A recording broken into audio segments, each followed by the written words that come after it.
Hello दोस्तों, GK उत्कर्ष से IQ में आप लोगों का स्वागत है। तो दोस्तों, ज्ञान बिंदु जीएस एकेडमी द्वारा दोस्तों यह जो है बिहार दरोगा मेंस का सेट है। दोस्तों यह सेट बहुत इंपॉर्टेंट है और पोस्ट 1275 के लिए। तो दोस्तों यह सेट है, एग्जाम से संबंधित क्वेश्चन होगा। दोस्तों इसमें एग्जाम में छपने वाला प्रश्न है, जो कि यह रोशन आनंद द्वारा यह मटेरियल तैयार किया गया है और यह सेट नंबर 14 है। तो आते हैं सीधा प्रश्न पर। और मेरे चैनल को सब्सक्राइब नहीं किए हैं तो कर लीजिएगा, भूलिएगा नहीं, और लाइक भी एक बार कर दीजिए। तो आते हैं प्रश्न पे। पहला क्वेश्चन है दोस्तों, बुद्ध की मृत्यु के पश्चात प्रथम बौद्ध संहिता की अध्यक्षता किसके द्वारा किया गया? तो इसका सही आंसर ऑप्शन 1 यह महाकश्यप द्वारा किया गया था, जो कि बुद्ध की मृत्यु के पश्चात प्रथम बौद्ध संहिता महाकश्यप द्वारा किया गया था। अगला प्रश्न है, हेलियोडोरस का बेसर नगर अभिलेख जो कि है यह संदर्भित है। इसका सही आंसर हो जाएगा ऑप्शन डी, केवल वासुदेव से संबंधित है, केवल वासुदेव से संबंधित है, जो कि यह हेलियोडोरस का बेसर नगर अभिलेख जो है यह केवल वासुदेव से संबंधित है। दोस्तों वीडियो अच्छा लग रहा है, चैनल को सब्सक्राइब कर दीजिए। अगला प्रश्न है, कालसी प्रसिद्ध है। तो इसका सही आंसर हो जाएगा ऑप्शन सी, यह जो है अशोक के शिलालेखों के कारण दोस्तों यह कालसी प्रसिद्ध है, अशोक के शिलालेख का कारण। अगला प्रश्न है, प्राचीन भारत में यह जो है उदरंग शब्द संबंध था। इसका सही आंसर हो जाएगा ऑप्शन बी, यह जो है भूमि कर से संबंधित है, यह उदरंग शब्द भूमि कर से संबंधित है। अगला प्रश्न है, किशनगढ़ शैली का संबंध है। इसका सही आंसर ऑप्शन सी, यह जो है चित्रकला से संबंधित है, यह किशनगढ़ शैली का संबंध चित्रकला से है। अगला प्रश्न है, आलमगीरनामा पुस्तक के लेखक। इसका सही आंसर हो जाएगा ऑप्शन 1 यह मिर्जा मोहम्मद काजिम, जो कि यह आलमगीरनामा पुस्तक के लेखक है। अगला प्रश्न है, अकबर ने बंगाल और बिहार को मुगल साम्राज्य में कब मिलाया? तो इसका सही आंसर हो जाएगा ऑप्शन सी, यह 1576 में दोस्तों, जो कि अकबर ने बंगाल और बिहार को मुगल साम्राज्य में मिला दिया था 1576 में। अभी तक लाइक नहीं किए हैं मेरे वीडियो को तो लाइक कर दीजिए। निम्नलिखित में से किस युद्ध के पश्चात विजयनगर समाज का पतन हो गया? तो इसका सही आंसर हो जाएगा ऑप्शन 1 यह तालिकोटा का जो कि युद्ध हुआ था, इसी के दोस्तों पश्चात विजयनगर समाज का पतन हुआ था।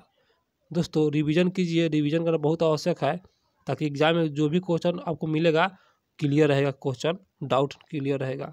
तो आते हैं प्रश्न पे। प्रश्न होगा, लोकानो सम्मेलन कब बुलाया गया? तो इसका सही आंसर हो जाएगा ऑप्शन बी, यह 1925 में बुलाया गया था, यह लोकानो सम्मेलन है 1925 में बुलाया गया था। अगला प्रश्न है, वर्साई की संधि द्वारा जर्मनी के यह जो है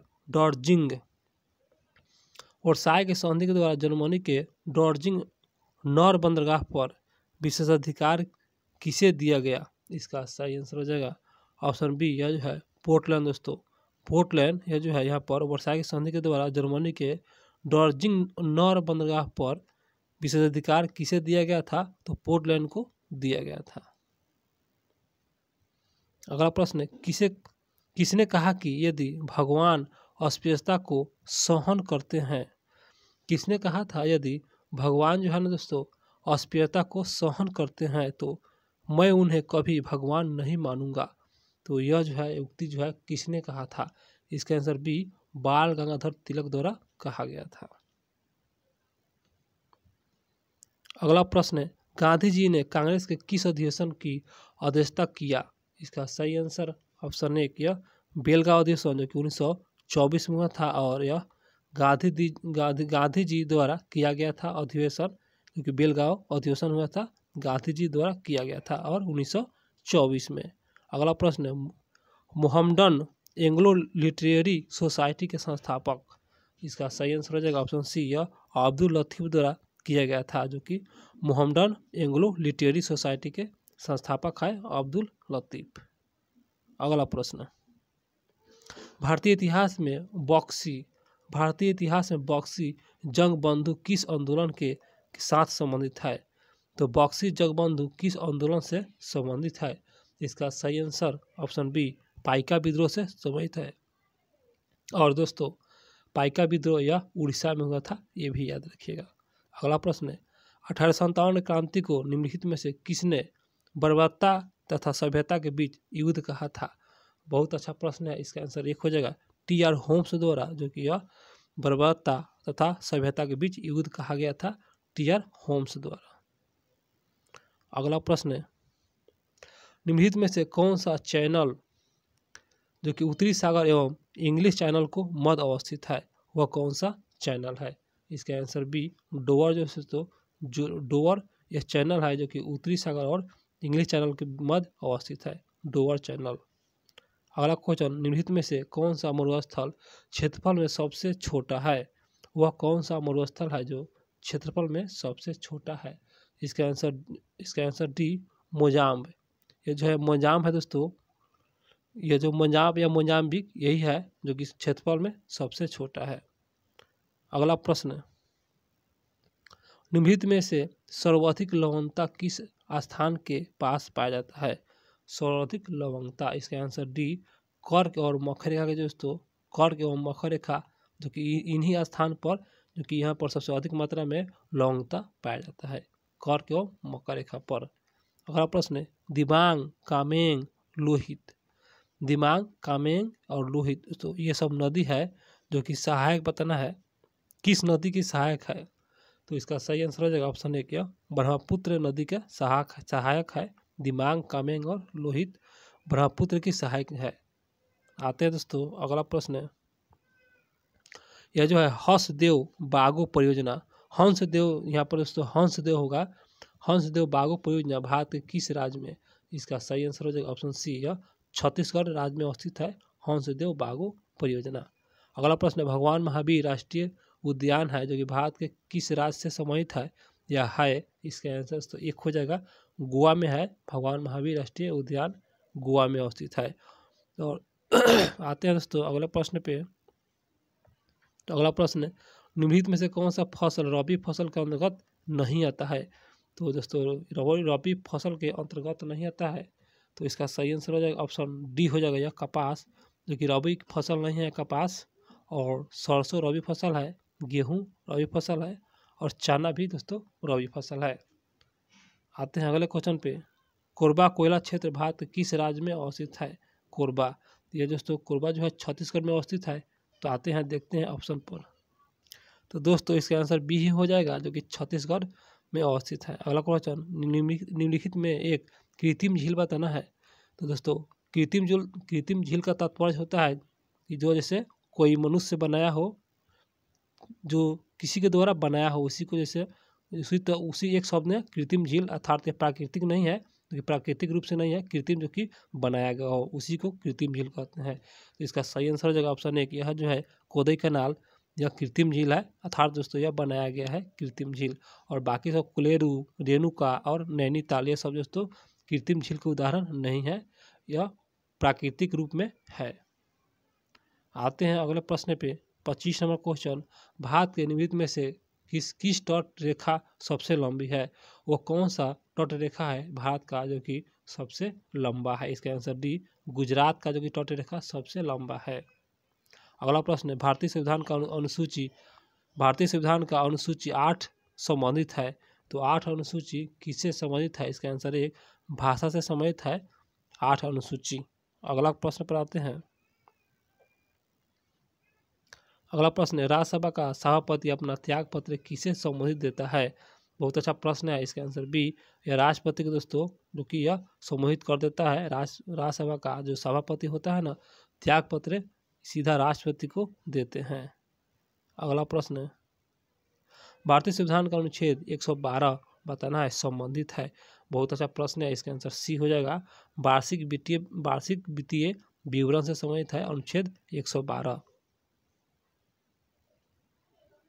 अगला प्रश्न, यदि कोई व्यक्ति मंत्री पद पर शपथ लेता है और वह किसी भी सदन का सदस्य नहीं है तो उसे कितने माह के अंदर जो कि सदस्यता लेना अनिवार्य होगा? बहुत अच्छा प्रश्न है। इसका आंसर बी, यह 6 माह के अंदर दोस्तों यह जो है सदस्यता लेना अनिवार्य है 6 माह के अंदर। दोस्तों इसमें जो भी क्वेश्चन है सिलेक्टेड क्वेश्चन है और वेरी वेरी इंपॉर्टेंट है, वीडियो को पूरा देखिए।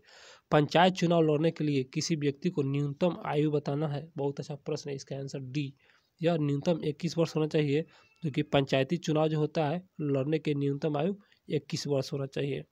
और 235 वर्ष यह राष्ट्रपति का है, याद रखिएगा। और राज्यसभा का यह दोस्तों 30 वर्ष और 25 वर्ष लोकसभा का। आते हैं अगले प्रश्न पे। प्रधानमंत्री व्यक्तिगत रूप से किसके प्रति उत्तरदायी होता है, जो कि प्रधानमंत्री, इसका आंसर बी, यह राष्ट्रपति के जो कि प्रति उत्तरदायी होता है। अगला प्रश्न है, निम्नलिखित में से किस देश की तरह संविधान सभा का वरिष्ठ सदस्य सच्चिदानंद सिन्हा को संविधान सभा का अस्थायी चुना गया था। तो बताना था यहाँ पर किस देश की तरह, उस देश का नाम बताना है, इसका आंसर सी, फ्रांस। तो यह फ्रांस देश है और इसी देश के तरह दोस्तों संविधान सभा का वरिष्ठ सदस्य सच्चिदानंद सिन्हा को संविधान की अस्थायी अध्यक्ष चुना गया था, फ्रांस, जो कि फ्रांस देश की तरह। अगला प्रश्न पर आते हैं दोस्तों, 33वां क्वेश्चन होगा।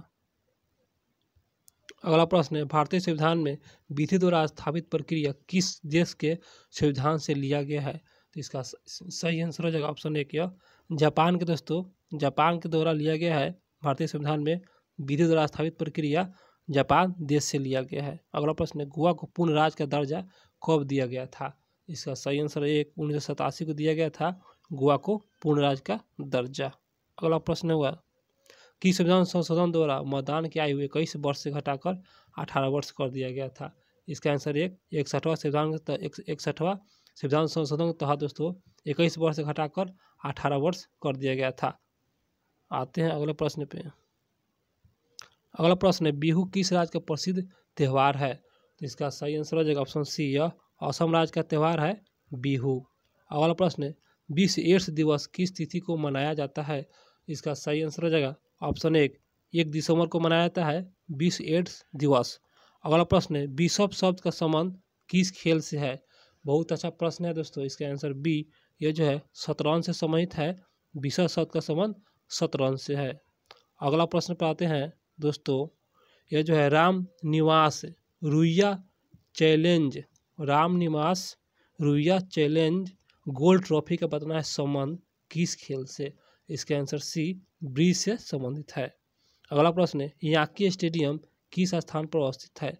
इसका सही आंसर हो जाएगा ऑप्शन सी, यह न्यूयॉर्क में अवस्थित है, याकी स्टेडियम न्यूयॉर्क में अवस्थित है। अगला प्रश्न है दोस्तों, किस पंचवर्षीय योजना में विकास केंद्र जो कि यह जो है विकास केंद्र उपागम की शुरुआत हुई थी। किस पंचवर्षीय योजना में विकास केंद्र उपागम का जो है शुरुआत किया गया था। इसका आंसर डी, चतुर्थ पंचवर्षीय योजना में किया गया था। अगला प्रश्न है, स्वर्ण जयंती शहरी रोजगार योजना शुरुआत कब हुआ। इसका सही आंसर हो जाएगा 1997 में किया गया था। स्वर्ण जयंती शहरी रोजगार योजना 1997 में दोस्तों किया गया था। आते हैं प्रश्न पे, साधन लागत पर राष्ट्रीय आय बराबर होता है। इसका सही आंसर हो जाएगा सी, NNP और MP माइनस अप्रत्यक्ष कर प्लस अनुदान, जो कि यह साधन लागत पर राष्ट्रीय आय बराबर होता है, NNP MP माइनस अप्रत्यक्ष कर प्लस अनुदान। आते हैं अगले प्रश्न पे। अगला प्रश्न है, भारतीय लघु उद्योग विकास बैंक का मुख्यालय कहाँ अवस्थित है। इसका सही आंसर हो जाएगा ऑप्शन ए, कि यह लखनऊ में अवस्थित है। भारतीय लघु उद्योग विकास बैंक का मुख्यालय लखनऊ में अवस्थित है।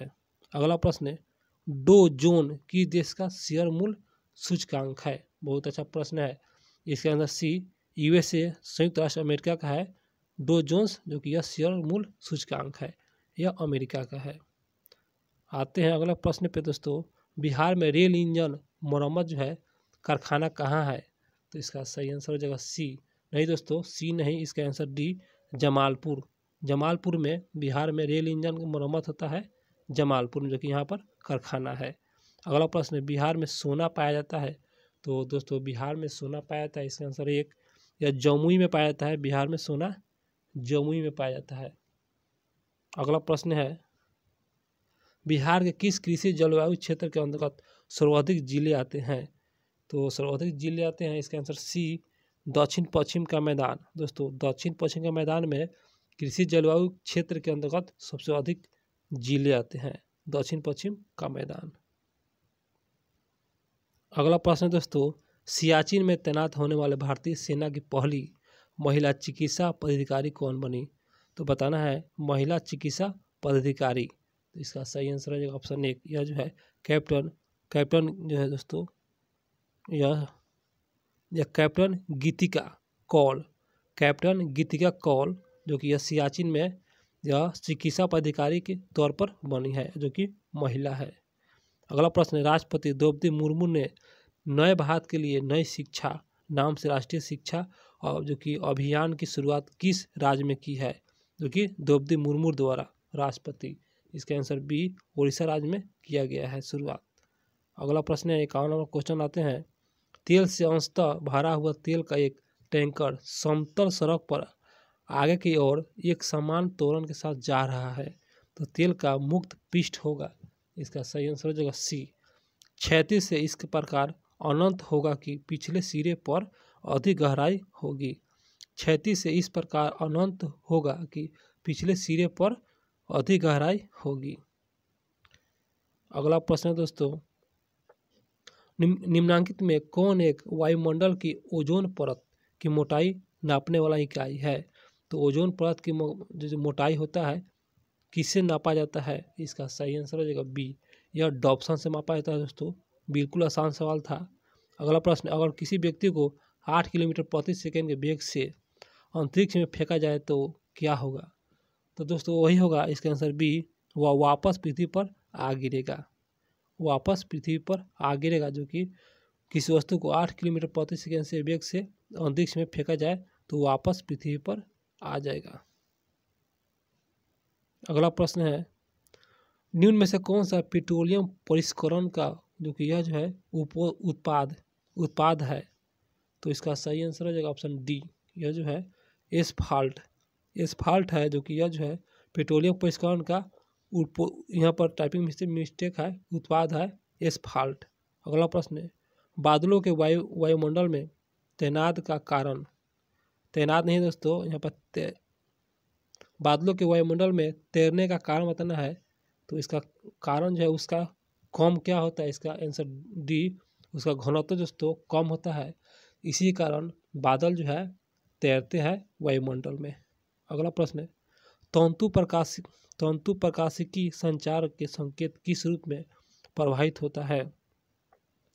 इसका सही आंसर हो जाएगा ऑप्शन 1, प्रकाश तरंग के रूप में। तंतु प्रकाशित संचार में संकेत जो है प्रकाश तरंग के रूप में यह प्रवाहित होता है। अगला प्रश्न है, दूरदर्शन प्रसारण में श्रव्य संकेतों का प्रेषण करने के लिए प्रयुक्त तकनीकी, जो कि दूरदर्शन प्रसारण में श्रव्य तरंग जो होता है ना, उसका प्रेषण करने में वो कौन सा तकनीकी का प्रयोग किया जाता है? इसका आंसर बी हो जाएगा, आवृत्ति मॉड्यूलन का उपयोग किया जाता है। आते हैं दोस्तों 58 नंबर क्वेश्चन पर। अभी तक चैनल को सब्सक्राइब नहीं किए हैं तो कर लीजिएगा, मेरा वीडियो अच्छा लग रहा है तो आपको। क्वेश्चन होगा, जल के आयन में क्या परिवर्तन होगा यदि तापमान 9 डिग्री सेल्सियस से गिरकर 3 डिग्री सेल्सियस कर दिया जाता है? तो जल के आयन में क्या परिवर्तन होगा?